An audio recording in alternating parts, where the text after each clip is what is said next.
औज़ुबिल्लाहि मिनश्शैतानिर्रजीम बिस्मिल्लाहिर्रहमानिर्रहीम।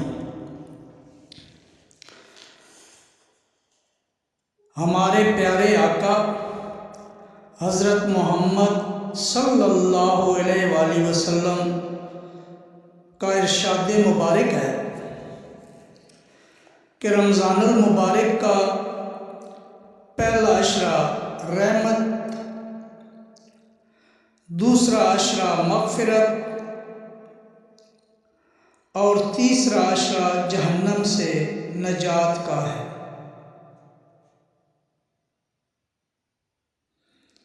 इस फरमाने मुक़द्दस की रोशनी में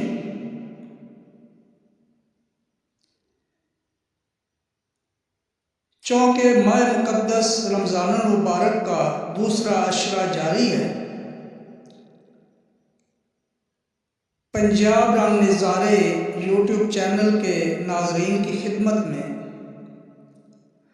दूसरे अशरा की मालूमात तो फ़ज़ाइल पेश किए जा रहे हैं।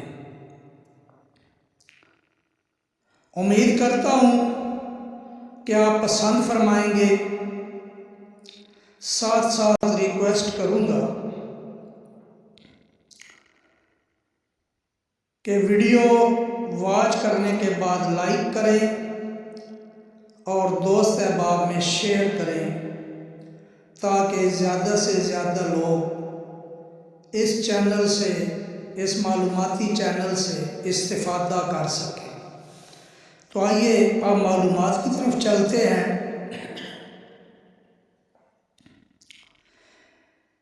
ये अशरा ख़ास तौर पर गुनाहों की माफ़ी और अल्लाह तबारक व तआला की रहमत हासिल करने के लिए है। इस दौरान सच्चे दिल से तौबा करने वालों के लिए मग़फ़िरत के दरवाज़े खोल दिए जाते हैं। इस अशरे में ख़ास तौर पर इस्तग़फ़ार यानी माफ़ी मांगने की ज़्यादा से ज़्यादा ताकीद की गई है, जबकि ये अशरा अल्लाह तबारक व तआला के बंदों को मौका फराहम करता है कि वो अपने रब से अपने गुनाहों से माफ़ी मांगकर अपनी बख्शिश को यकीनी बना लें। अगर हम इस अशरे में उन लोगों की मदद करते हैं जो मुआशी तौर पर कमज़ोर हैं, सदका देने और फितरा का अमल इस अशरे में ख़ास अहमियत रखता है।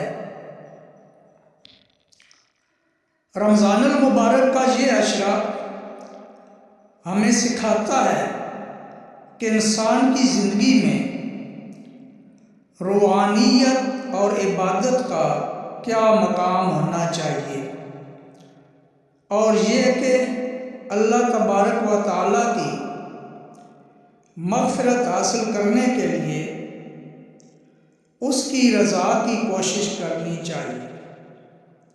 और यह तब भी मुमकिन है कि अल्लाह तबारक व तआला और उसके प्यारे हबीब सल्लल्लाहु अलैहि वसल्लम के अहकामात पर अमल किया जाए।